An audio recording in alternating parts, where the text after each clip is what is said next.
like, I just don't feel there's enough people who really understand the gift that they have to be alive.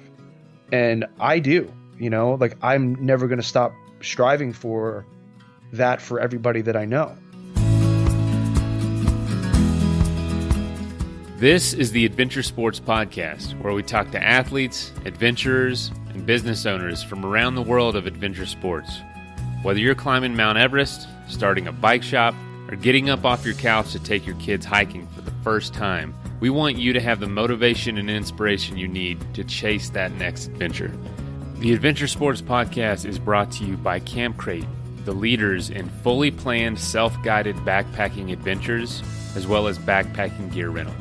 You can check them out at campcrate.net. Before I knew better, I used to carry cans of food into the backcountry like a doofus. Obviously, I don't do that anymore. I use freeze-dried food, and I really only use Peak Refuel, the best backpacking food, the best freeze-dried food in the world. And if you keep listening to the episode, I can show you how to save 20% off an order if you want some. Powder 7's team of ski experts makes buying skis pretty easy. They're actually known for helping customers find the right gear specifically for them. They even sell used skis, which is pretty cool. Plus, Powder 7 ships to just about anywhere in the world, and they have incredibly fast shipping in the U.S. Visit them online at powder7.com, or you can stop by their store in Golden, Colorado. If you're like me, you have some pain and inflammation from your adventure sport. Sometimes you don't sleep well, and you can even deal with stress and anxiety. We have a possible solution for you later on in the show, so keep listening if you deal with any of those issues. Hey everybody, welcome to the show, and thank you so much for listening and choosing us to spend your time, your commute, your trail run, your training, whatever you're doing, washing the dishes. That's what I'm doing half the time I'm listening to a podcast or cooking, and pretty soon changing diapers. I don't know. Are you supposed to? Can you not listen to a podcast and change diapers? I don't know. I don't know all the rules yet with raising a kid. But anyway, today's episode it's awesome. I'm just going to say it like that. It's Life Outside the Box on Fridays. So we always want to highlight somebody who's living really differently. Excuse my dog. He's snoring in the background. Back to what I was saying. We want to highlight someone who's living their life really different, or they're starting a business. They're basically chasing something really out of the box, not just for an experience or an event, but for like a lifestyle. And today's guest, his life outside the box, really, he didn't have a whole lot of choice about it at first. It's one thing to face a life-altering, completely altering situation, but it's another thing to face two, back-to-back, after you think you've made it through the storm, that you almost have to just turn around and face another one right away that's even bigger, that's even more dangerous, that's trying to kick you when you're down. But it's an inspiring story. It's heartwarming. It's incredible. And I'd love if you would support Mike in his upcoming trip and follow him along and encourage him. But this guy's just a rock star, and I was so happy to interview him. Outside of that, normal announcements are we got a couple new patrons this week. It's like every couple days, man, a new one comes in. Thank you so much. I will announce the names in a couple weeks towards the end of the month, but thank you so much. That really means a lot to us, and it really helps us to make this show, because it does take a ton of time of our week, but it's a lot of fun. We love doing it because we get to listen to stories like the one today. But anyway, if you'd like to be a patron, basically a supporter of the show, patreon.com, patreon.com, I think, /Adventure Sports Podcast. And it's $5 a month or $1 a month or whatever you want. $5 a month allows you to be interviewed on the show, which we are doing. So if you're a patron, ask to be interviewed. Email us, send us a notification on some sort of social media, and we'll get you on. But anyway, awesome week so far. Oh, my dog's walking out of the room. Good. Get out of here, Herc. Oh, he's loud. Y'all going to hear a baby screaming in the background before long. That might be challenging, trying to find quiet space in our little tiny house with with the baby in here. But anyway, I hope you have a great weekend. Hope you get out there and do something, and let us know what you do. Hit us up on Facebook. We got a Facebook group We just want to see y'all training, experiencing the outdoors, experiencing adventure in any aspect of your life, but especially in the outdoors and especially doing a sport. But all right, y'all get out there, have some fun this weekend. All right, so hello everyone, welcome to the show. Today I have Mike Cohen, and he is he's got a crazy story, and I'll let him tell it. But a quick overview: he was told he was never going to ride his bike again, and I don't even know the story behind it yet. But he had a heart transplant, and he is going to be riding his bike across the country, his bicycle, to pay his condolences to the family and to meet the family of the donor. How powerful is that? Mike, welcome to the show, man. Hey guys, thanks for having me. I really appreciate being here. Yeah. So where we always ask this question, where are you coming from today? So right now, currently, I'm sitting in San Diego, California. It's not that warm as everybody thinks it always is, but it's not the East Coast right now, so I have nothing to complain about. That's for sure. Yeah, man, it's freezing cold today. It's sunny, thankfully, in Denver, but Yeah. it's pretty chilly. It was like 17 walking the dog, but that's nothing for people like in the Northeast or even in the Oh, Midwest. Like yeah. it's cold for me, but yeah, and I'm Yeah. sure for you, anything below, I don't know, 70 is probably pretty bad. Well, yeah. I mean, originally I'm from New York, so I've definitely I've experienced my share of blizzards. Obviously, not Denver type of snow, but definitely not being able to leave the house and really trying to make whatever food you have and walking like hours and hours to get whatever groceries you need that would normally take 5 minutes. So I've Gosh. definitely been able to experience the fruits of weather as well as the sour fruits of weather. Jeez, man. So Yeah. yeah, so you're going to be starting this bike trip from home essentially.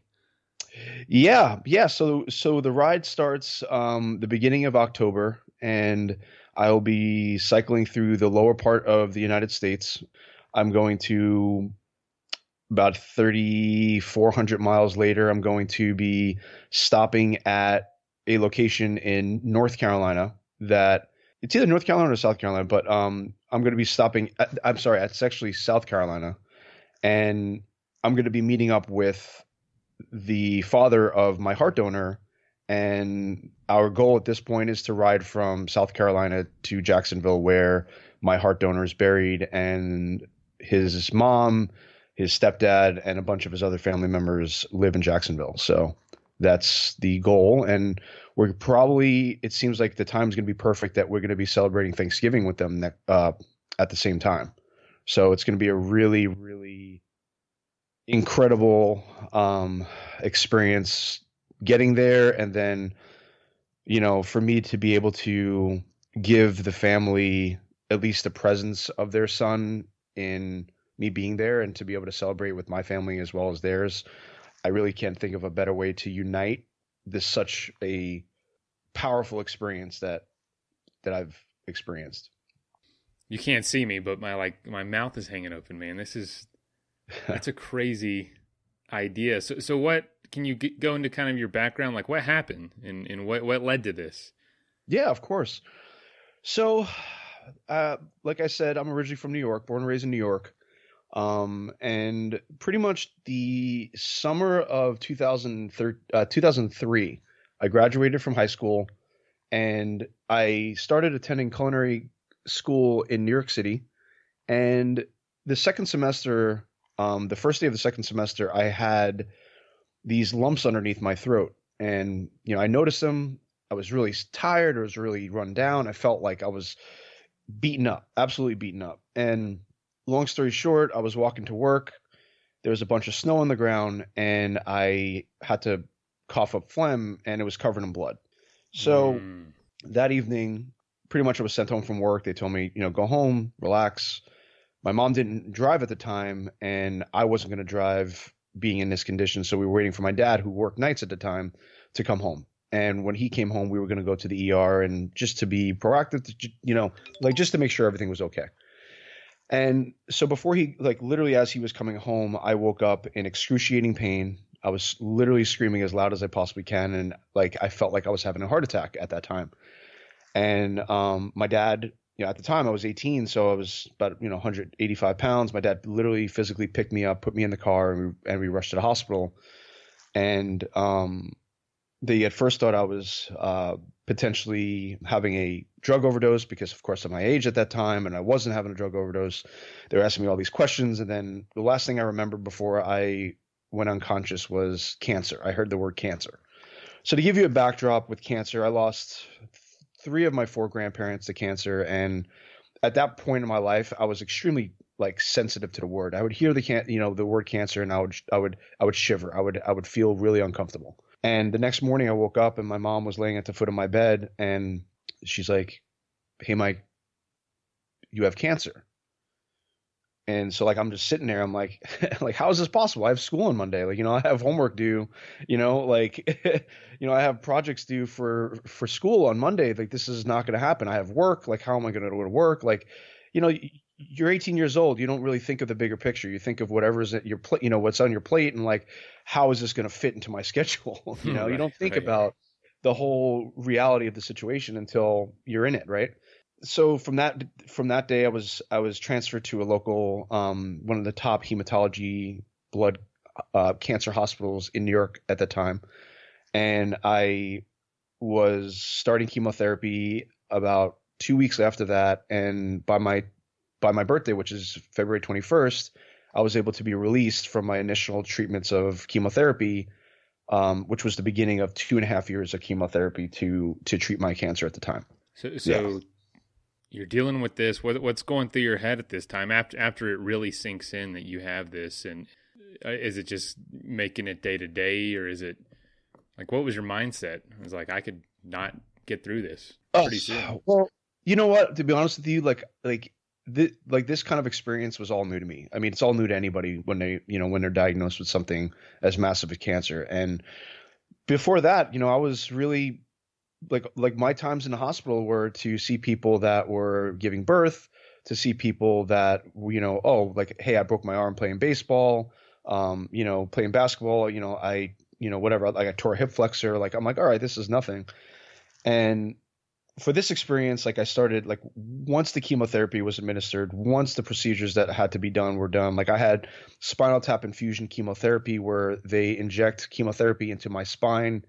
They had bone marrow biopsies where they would extract bone marrow from my hip, and that would be how they would see the level of cancer that was pretty much remaining in my body. And to answer your question, I really, day to day, when I would wake up, I'd be really excited. That's how I lived then. And being in the hospital for as long as I was, and then understanding that I had 2 more years of chemotherapy ahead of me, I really just did not look at future. I was doing as much as I can for the day that I was there. And hopefully at some point I'd be able to get past it, or what reality is, I wouldn't know if I died. So I'm just going to keep on fighting. And that was really that was my goal, was just to keep fighting every day, to be as positive as I could be. I was constantly surrounded by friends at the time and family at the time. My mom never left my side. I was finally released a couple months, my parents moved to New Jersey from New York, and pretty much all my friends were still in New York. So I had to commute and drive to my chemotherapy treatments, which was still in New York, and my friends in New York. So, I did a lot of driving through New York City traffic post chemotherapy.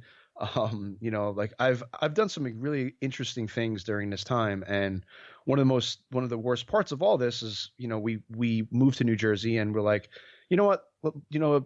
to have a dog would be really good for me and for the family, just to have take our minds off of stuff and to really focus on this cute, adorable golden retriever puppy. So we picked up a puppy, and later that day, I started developing a really dry cough, and long story short, it turned out to be congestive heart failure, which was the first of heart failures that I had post chemotherapy. I had numerous blood clots in my lungs, and I had pneumonia. So typically when you hear that combination to a cancer patient who's already going through chemotherapy, that typically is a death sentence. That is that's how I've lost my grandparents, was when they died. The reason why that they succumbed to cancer was because of congestive heart failure. So when they told me that I had congestive heart failure, I'm like, okay, well, I'm at this point, I was expecting to die, but I wouldn't give up. I was still fighting, but, to hear that word associated with that diagnosis, I'm just like, okay, well, I'm going to do the best I can and hopefully I can get out of this. And I was able to get out of it, and I moved to San Diego a couple years after that. And actually, not too long after that, it was about a year.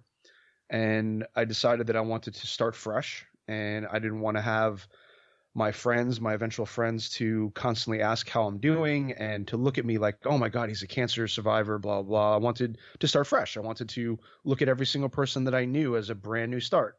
And that's exactly what I did. And I was able to control, who I told that I was sick, who I told that I was, finishing up chemotherapy. They just thought I was just a skinny, bald, typical New Yorker kid. That's the truth. They all call me New York. I mean, like, oh, cool, he shaves his head, whatever. Yeah.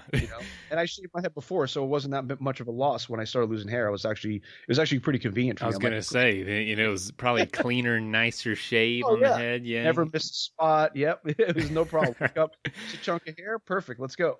Wow, man. I didn't foresee that kind of, I mean, I've had some people fairly close to me have cancer, but they were older and necessarily didn't have the chance to start fresh. But I didn't think about that. Like, everyone you were in contact with would inevitably, I mean, it's hard not to do, but just be like, they have this look in their eyes of like, you poor thing, all the time. Yep. And that really doesn't help. Like for those people out there that are listening that have been recently diagnosed or know someone that's been recently diagnosed, like, I know it's really difficult to even think about leaving your support system, but one of the best things that ever happened to me was I kind of forgot that I had cancer for a while because I was living. I wasn't sitting home, thinking about being nauseous. I wasn't home thinking about, oh my God, like my eyelashes need to grow back. Like, I was just like, let me just live. I'm living in San Diego. Let me go to the beach. Let me learn as a normal kid would learn from life to be had. I didn't experience that because, turning 18, I was just, I was fighting cancer. So like, I wanted to get back to some level of a life that I've always wanted to live. And that's what I did. And on my 21st birthday, in 2007, I was deemed cancer free, and I was finished with chemotherapy, and I would have to return every so often just to have my annual checkups and whatnot. And everything came back great. Never had any relapse, knock on wood. And, so then in 2012, to celebrate my 6 years cancer free, at that time, I decided that I would love to ride a road bike the same way as I'm doing in October, from the hospital where I finished my chemotherapy treatments to the hospital where I started them in New York City. And that's exactly what I did. 3,168 miles later, in 38 days, I accomplished that goal. So all of you know that I deal with some chronic pain, some chronic inflammation in my knees. And it's been an issue with my adventure sports career. But we just had Caleb Simpson on the show to talk about his company, Hemp Daddies, and I'm actually going to give their products a shot and see how they do. I'm going to be using their CBD oil and transdermal cream. I've been trying it out about a week now, and I've actually noticed I sleep better. My stress and anxiety have even lowered a little bit, as well as my knees do feel a lot better. Their products are third-party lab tested. They're made from USDA organic hemp, and they're grown on a family farm right here in Colorado. If you'd like to give it a shot yourself, go to their website, hempdaddies.com, and use the code ADVENTURE to get 10% off your first order and free shipping. And I will keep you in the loop about how it does for me. So buying ski gear can be a pretty daunting process, especially when it's online, but Powder 7 made that process incredibly easy. They live by their mantra, which is skiing for all for skiing, by being completely dedicated just to skiing and encouraging anyone and everyone to participate all year long. It really doesn't matter if you're looking for your first pair of skis or looking to round out your quiver. They have literally thousands of skis in stock, new and used, so you can get a really good deal. A team of ski experts to help you find the perfect ski for you. and they stock every brand you can imagine. And not only skis, but they have everything else you need, whether it's a helmet or goggles, apparel, boots, bindings, poles, literally everything. The only thing they really don't get you is a lift ticket. It's crazy. So you can visit them online at powder7.com or stop by their store there in Golden, Colorado. But make sure you give them a shot before trying anywhere else for your ski equipment. What was that like? What did you connect with people from the hospital that you knew from your treatment? Yeah. Oh my Yep. gosh, that's crazy. So yeah, what was that experience like? I mean, I know it's hard to sum up and for a show, but try your best. Yeah, no, it was. I saw my oncologist. I saw a lot of the nurses that would treat me, and they all were in tears. They're just like, we never had a cancer survivor ride to us from across the United States to say thank you. So That is just crazy, man. yeah, it felt good to have that experience and to give that to the people that, constantly saw me in not such a good place, and to show that their work equated into saving my life and giving me an opportunity to live beyond means that anybody ever thought that would possibly, be in my future.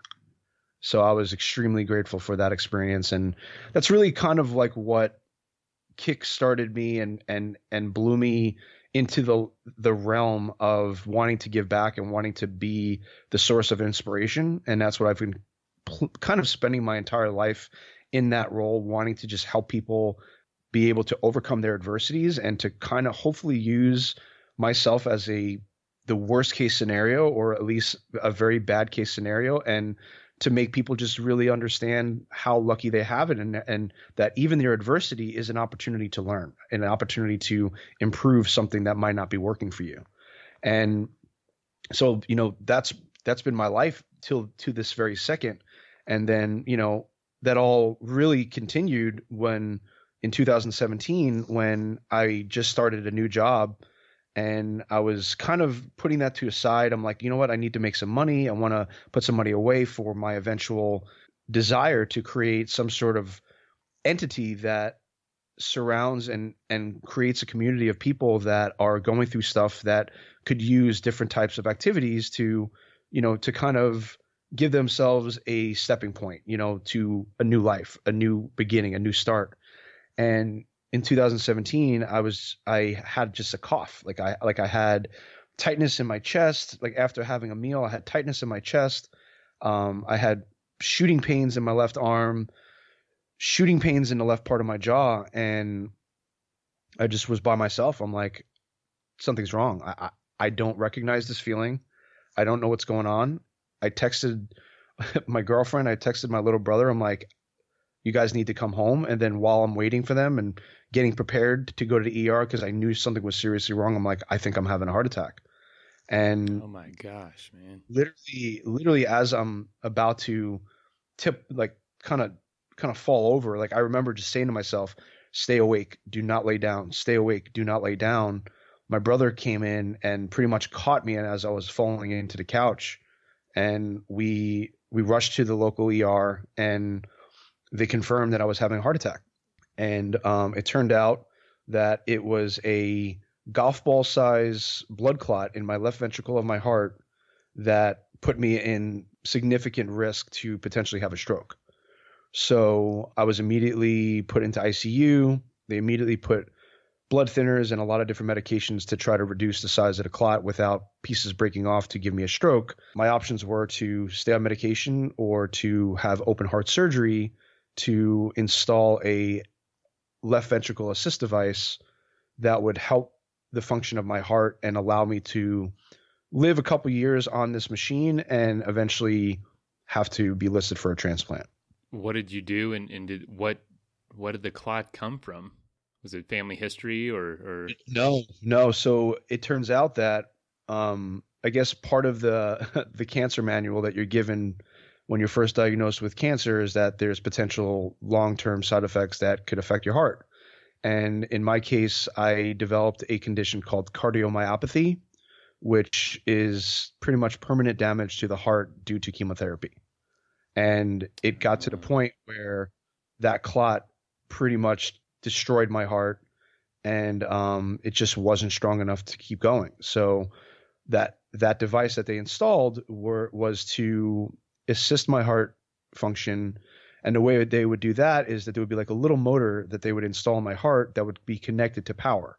So for 6 months post that surgery, I was constantly plugged into the wall. And if I ever wanted to leave the wall, the wall, well, if I wanted to leave the house, I'd have to be connected to batteries. I cannot be in water. I cannot take a shower without certain precautions. I cannot be in rain. I cannot eat certain foods because it would potentially create a clot in the pump. Yeah, it was a really fun time. Yeah, it sounds like a party. Jeez. Yeah. So after making it through chemotherapy and being cancer free and riding across the country, this happens, you said, in 2017? Yeah.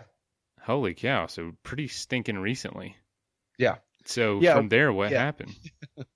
So to be honest with you, like, I mean, I hate to sound kind of dramatic, but the second that I received that diagnosis and I was laying in the hospital bed, it was just myself and my brother. And I looked at him like, next chapter. I'm like, I'm going to do this. I'm like, no matter what, there's no way that I am going to let this stop my life. Like I have so much that I need to do, and I'm going to do it. And I just took it, I'm like, let's do whatever needs to be done, and I'm going to do it. And that's when exactly not too long after that was when they said that I can never ride again. So like that was just a very hard thing for me to stomach, just because it's like, I understand that I'm going through this process, but then they're starting to take freedoms away from me. That's starting to take a lot of the visions that I have for my future away from me. And I was not cool with that, but I still kept my vision. I still kept what my ultimate goal was, and whatever it was is what it was. I'm going to die fighting. And so that was from August. So I had the heart attack July 27th of 2017. I received the surgery for the LVAD was August 4th. And then January of 2018, I was just going in for a random routine blood draw, and I just noticed I had another chest pain. I'm very aware of my body. Since all this has happened to me, I've been very grateful to have an abnormal sense of, something's wrong, something's right, something feels really good, or something shouldn't be happening. And I noticed this very, very subtle, little stabbing of a pain that I had in my chest. And it turns out that my LDH level, which is a blood test that signifies there's presence of a clot somewhere in my body, was elevated to a level of concern. So they admitted me. They're like, okay, we need to make sure where this clot is, but you're not leaving the hospital until we can get that number down. But we're going to look into listing you for a heart transplant because you're a perfect candidate by your LVAD, your heart device being in a malfunction, and the condition that you're in is in very, very good shape. You'd be a perfect candidate to be listed and receive a heart. So that's when we started going through the process of being vetted and being prepared to be listed for a heart transplant. Just nuts. And sorry, no worries. It's just going back to the first trip. Were you a cyclist before this, or did you find that after chemotherapy? Oh no, dude. I was the biggest Fred. And I could say that very proudly because I eventually ended up working for Trek, so I know what a Fred is, and those cyclists out there, and anybody that knows like cycling that cycles with a certain type of a tire, lack of certain bicycle maintenance, knowledge, and so forth. We call them Freds, and I was a Fred. That's like funny. I mean, I was riding with mountain bike cleats. My helmet was a mountain bike helmet. My bike was terrible. Like my fit was terrible. My saddle was terrible. Like everything was. Like I didn't care. I'm like, I'm going across the country in one piece or another. Like it doesn't matter. You were a Fred on your cross country bike trip. Oh yeah. Oh man. Well, hey, I'm raising my hand because I'm the same way, man. My first trip, that's kind of my sport of choice is bike packing and bike touring. There you go. Perfect. So you know exactly what I'm talking about. We don't know what we're doing, but the fact that we're out there is just. Oh, it's life changing. I recommend it. Yeah. I think it's the best way to travel. 100%, hands down. 100%. It's awesome. I like it better than backpacking. I like it better than road trips. Like it's awesome.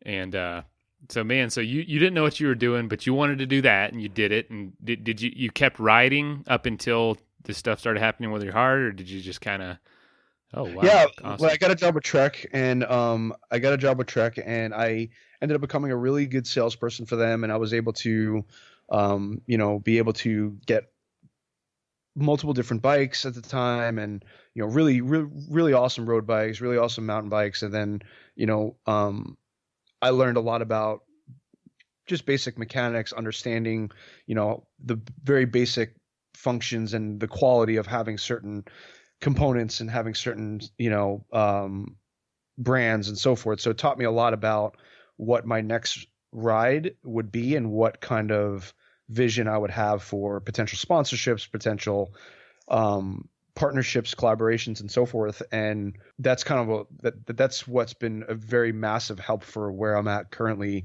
in acquiring sponsorships, collaborations, partnerships for this upcoming ride. So it was really valuable, the experience I had, not knowing a single thing, to being able to be educated throughout, the cycling industry of, like, Right. I know Right. what a bike is. I know what's good for this type of riding, what's bad for this type of riding, and the necessary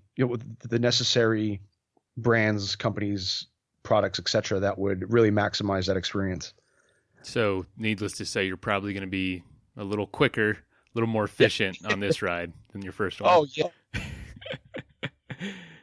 Just publicly, but I said to everybody, it's probably gonna take me about 6 to 8 weeks, but that's going by remembering the last ride when I had just started rebuilding my endurance, my strength from chemotherapy, and now my last chemotherapy session plus post riding experience has grown exponentially, that my muscle is significantly stronger than the last ride. My muscle stamina is significantly stronger than the last ride.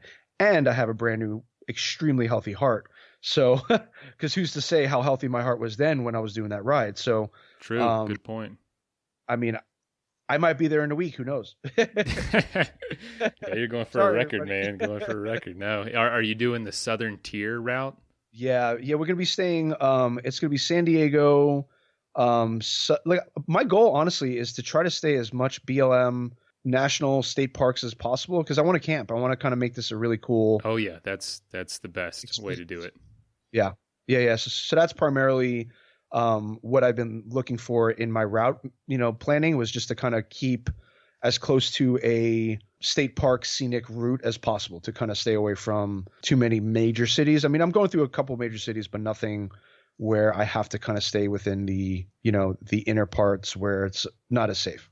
Right. Yeah. I did the Southern Tier route a few years ago, and it was good. I went off it a little bit to stay a little more wild, like you're saying, and Yeah. it was awesome. I kind of thought it was going to be underwhelming, but it was fantastic. I totally recommend it. And I started at San Diego, went to Jacksonville as perfect. well.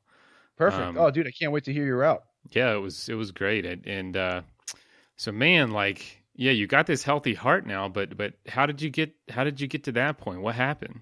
So to get back onto that, so I was in a hospital, and they wouldn't let me leave, because of this clot that was somewhere in my body, and they ended up determining that it was in my pump, and I would not be able to leave until that number went down to that level, and or I was given the option to either have another LVAD installed or to fully be listed for a transplant. So I'm like, you know what? At this level, I'd like to be listed. I want to kind of get past the LVAD option, and I want to have an opportunity to live whatever duration of life that looks like. And lucky enough for me, I was placed in a status of 1A because of the malfunction of my pump. There's a lot of different statuses depending upon the need for the organ throughout the entire organ process.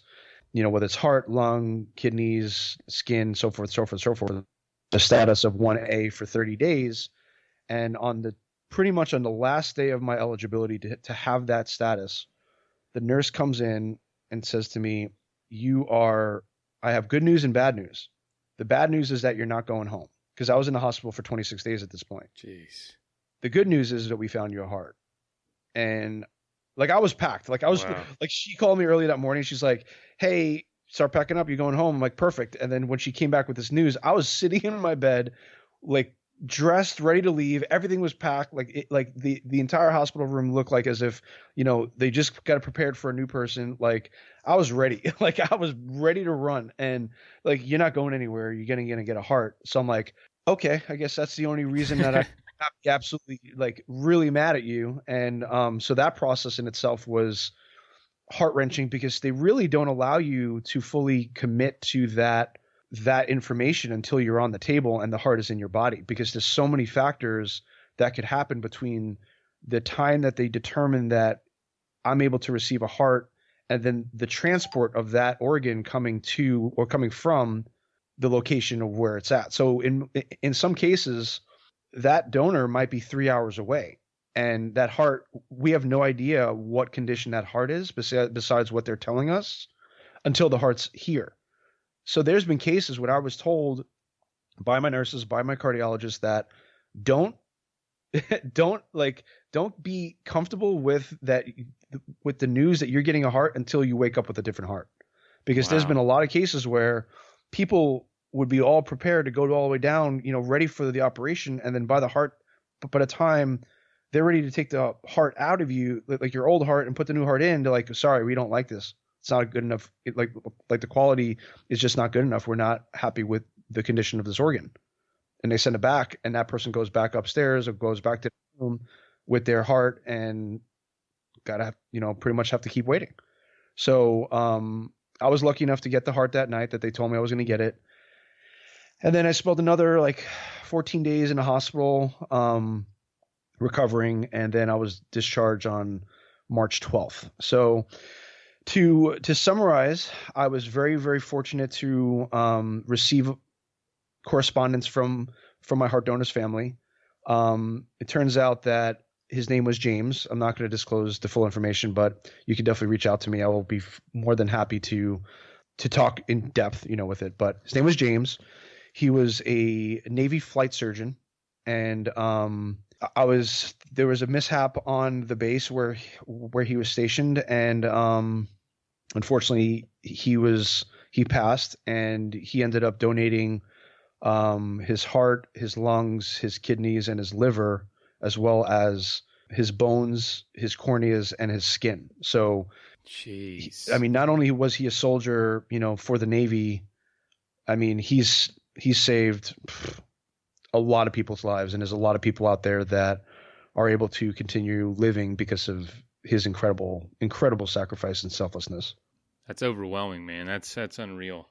It is for me. I mean, I live every day, like looking in the mirror, like hoping that I'm able to live up to the standard that he's created. And I welcome that challenge, and I will, like I have been in constant conversation with his family. I will like forever be in contact with them so they know how his condition is, and, how and what, because of him, he's allowing me to accomplish and experience. But yeah, dude, I wake up every day, like absolutely blown away that I have this opportunity. So yeah, like I said at the beginning of the episode, I used to carry cans of food into the backcountry, and I know there's a lot lighter things to do, but there's just a lot of options that aren't good for you or are either too heavy, and that's why I really do use Peak Refuel now. They're a new backpacking food company, and I say backpacking food, really it's just freeze-dried food that you can use for anything. I've actually eaten it for dinner before with my family because it's real food. It does not taste like backpacking food or hunting food or something that you're only going to eat in the backcountry. It's delicious, high in protein, nutritious. It is going to refuel you. It is filling, huge portions, and I really encourage you all to give it a shot. At least try it out. And that is peakrefuel.com. And if you want to get 20% off an order, use the code ASP20. And that's capital ASP and then 20. Now, back to the episode. I mean, I just can't even imagine. So the family is open about it in the sense that they're willing to talk to you and get to know you. Obviously, if you're going to get to spend Thanksgiving with them this year. Yeah. Unreal. Yeah. So when did the idea for this trip come about? To be honest with you, the day that I got the heart, I'm like, I'm gonna meet him. Like, I'm gonna do this. Like at some point, I don't know when, but this is happening. I want to meet his family. I want them to be involved with my life. I want to be involved with theirs. I want them to, I will never be able to replace their son, but I want them to know that their son's heart is in a great place, and they're going to know about it. They're going to be involved in any kind of a success or experience that I have. I want them to be a part of it. I feel like I've been able to accumulate and to acquire an additional family in addition to my own, in addition to my incredible friends. Like, I have the absolute, I'm one of the luckiest people on the planet in so many ways, not just the fact that I was given a second chance of life, but I'm very lucky. I'm a very lucky person. I mean, I don't even know what to say, man. It's just such mind blowing that you've come from two, related but very different types of challenges. Yeah. That honestly, I mean, does it weigh on you at any point where it's like, why have I been dealt this hand? You seem pretty resilient from it. Just talking to you, I can kind of hear the strength in your voice. Are you like that? Is that really who you are? Or is it really challenging when no one's around to contemplate all this?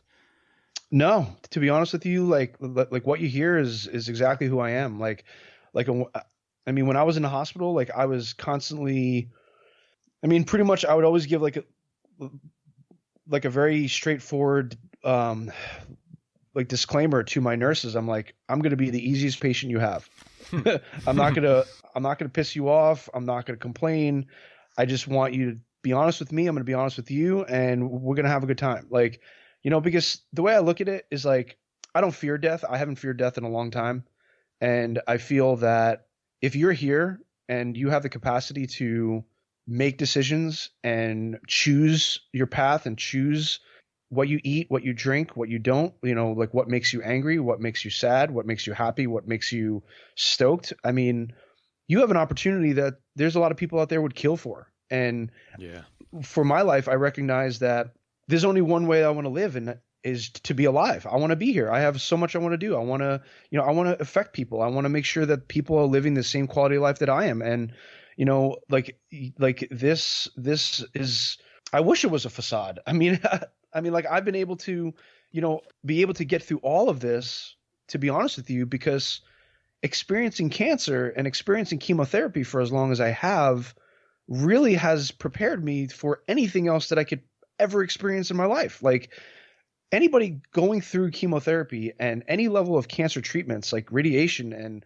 stem cell and this and that, like you're beyond a warrior. You're beyond like what you think you are when you look in the mirror. Like I just don't feel there's enough people who really understand the gift that they have to be alive. And I do. And I will never, ever take living in a certain level of health and quality and surrounding myself by the best people and putting the best quality products in my body and, enjoying the best quality of life that we all deserve. Like I'm never going to stop striving for that for everybody that I know. And I'm lucky enough to experience that myself. So I'm just looking to share it. Like I'm just looking to find a way, and I'm hoping, by doing more than just talking. Like, yeah, we're on a podcast, but if you want to, hit me up on my Instagram, my Facebook, all my stuff, like come hang out. Like I'm like, I'm as real as they come. It's really as simple as that. I just want to live. Is it necessary to experience and want the quality of life that you have? Is it necessary to go through something like you've been through? Or does the average Joe who has it all and doesn't really want for much, can they get that? Or does the human spirit have to go through trials? To be honest with you, that's my goal, is to show people that it doesn't have to go through how I did. Like, I said before, I'm from Brooklyn, right? And like, like I kind of learned the hard way my whole life. And I don't think that everybody has to. So I feel the way to kind of relate to the average Joe out there is we've all experienced adversity. It doesn't have to be a heart attack. It doesn't have to be cancer. It doesn't have to be, getting a new heart. It could just simply be divorce. It could be not having a dad, not having a mom, not having parents, losing a dog, losing a grandparent really young. I mean, we all go through a traumatic experience, and it doesn't have to be a certain magnitude to be considered, an individual adversity. Because some people will never ever have a health adversity in their lives, but they might have experience where they might have been, sexually molested, they might have been abused, they might have been bullied, they might have lost a pinky, and that was their most traumatic experience. But who cares? Why does it have to be, a massive experience for that to be a lesson and potentially an opportunity for that individual to grow, to learn, to expand what they feel is their capacity, just because of society deeming that it's not as intense as cancer, not as intense as, being a survivor of 9/11 or whatever. You know my point? Like anything is adversity. We all have experienced something. And I feel that is enough to be a level of ammo or motivation to realize that you have enough. You don't need any more.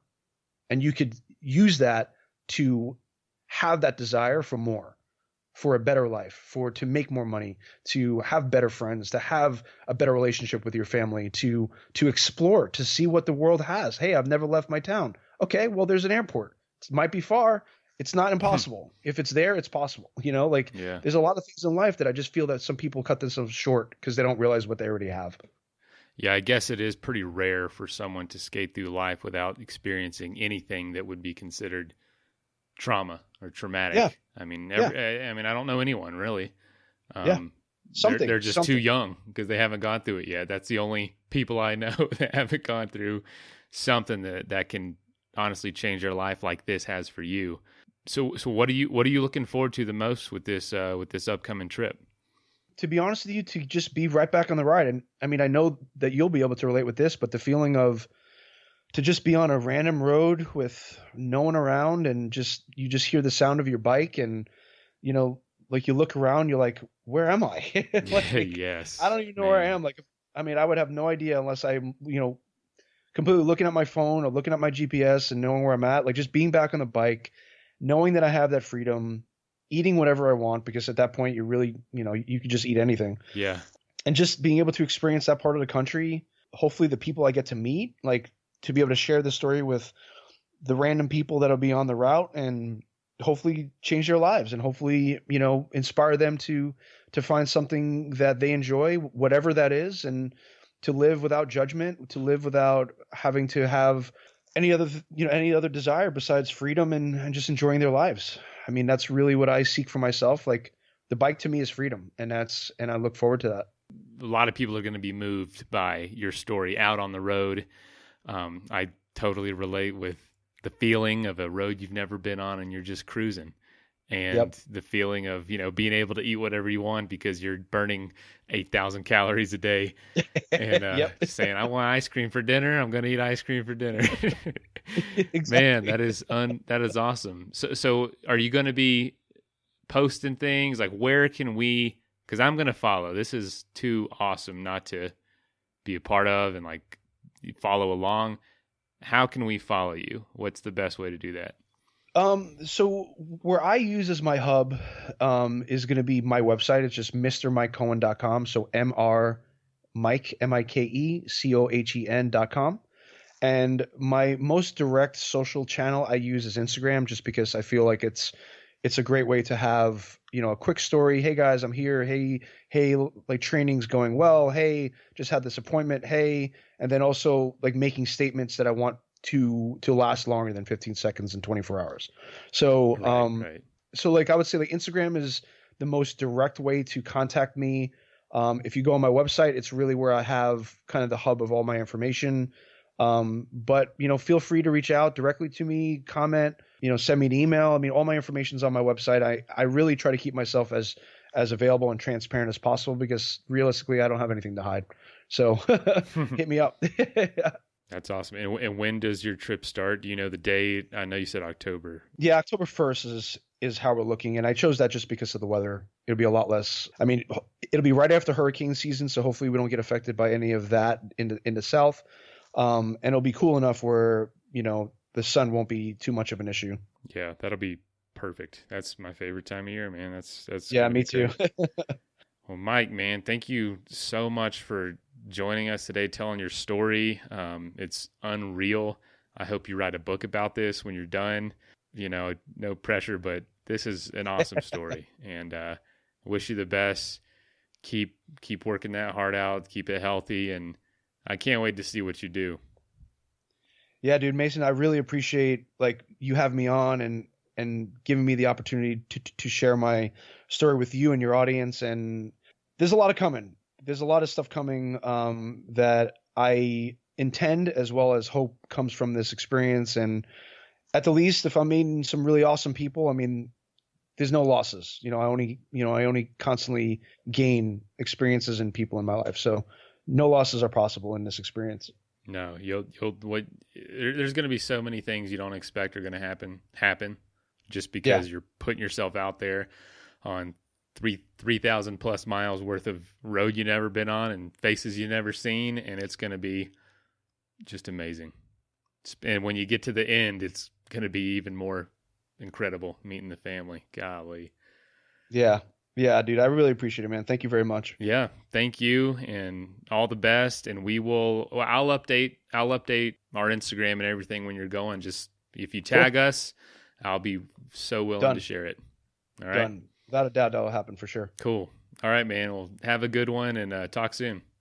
Sounds good, man. Have a good one. All right. See ya. Bye. Hey, thank you so much for listening. If you know somebody that would make a good guest on the show, or if you have a pretty cool story about the outdoors or adventure sports that you want to tell us, please call us and leave a voicemail at 812-MAIL-POD. That is 812-624-5763. You can also send us an email at info@adventuresportspodcast.com. Again, it is always helpful to leave us a review on iTunes. And if you'd like to be a supporter of the show, you can give $5 a month at patreon.com/adventuresportspodcast. And links for all that stuff is also in the show notes. So thanks again for listening. And y'all get out there and do something so you can be on the show one day. All right, later. Also, don't forget, if you want to save 20% off the best backpacking food on planet Earth, go to peakrefuel.com and at checkout, use the code ASP20. So now in their 12th season, Powder 7 is setting the bar for ski retailers everywhere with their personalized service, wide selection of skis and gear. Visit them online at powder7.com or stop by their store in Golden, Colorado. Also, don't forget, if you're dealing with inflammation, pain, stress, anxiety, lack of sleep, do some research and check out hempdaddies.com for CBD oil and transdermal cream. And use the code ADVENTURE at checkout to save 10%.